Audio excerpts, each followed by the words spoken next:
ஏய், என்ன அவசரமா வர சொன்ன? நகை கடைக்கு போகணும். நகை கடைக்கா? என்ன திடீர்னு? இன்னைக்கு அட்சய திருதியில. இன்னைக்கு நகை வாங்கினா வாழ்க்கையில நமக்கு நகை சேர்ந்துகிட்டே இருக்கும். தங்கம் விக்கிற விலைக்கு எங்க சேர்க்கறது? சேர்த்து வச்சதை அடக வைக்காம இருந்தா போதும். நல்ல நாள் அதுவுமா இப்படி அபசகுணமா பேசாதீங்க. உண்மையா சொன்னா அபசகுணமா? ஆமா, இந்த தங்கம் ஏன் இவ்ளோ விலை ஏறிச்சு சொல்லு? மக்கள் அதிகமா வாங்குறாங்க, அதனால விலை ஏறுது. தண்ணியும் தான் அதிகமா வாங்குறாங்க. இது மட்டும் டெய்லி டெய்லி விலை ஏறுது ஏன்? ஆமால. ஏன்? இப்ப இதை டீடைலா சொல்லணும்னா நிறைய பேசணும். நான் ஷார்ட்டா சொல்லு. நம்மளோட நீட் எதுல இருக்குன்னு பார்த்து அதை ப்ரொடியூஸ் பண்றதுலயும் ப்ரோமோட் பண்றதுலயும் கார்ப்பரேட் அடுத்த 50 வருஷத்துக்கு ரெடியா இருக்கான். அவன் என்ன சொல்றானோ அதான் ரேட்டு, அவன் என்ன பண்றானோ அதான் டிசைன். பொத்திக்கிட்டு வாங்குறது மட்டும் தான் நம்ம வேலை.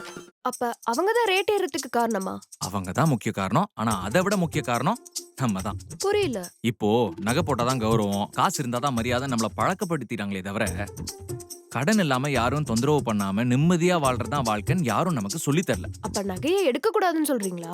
அப்படி சொல்லல. அந்த நகைக்கு அவ்வளவு ஹைப் கொடுக்காதீங்கன்னு தான் சொல்றேன். ம்.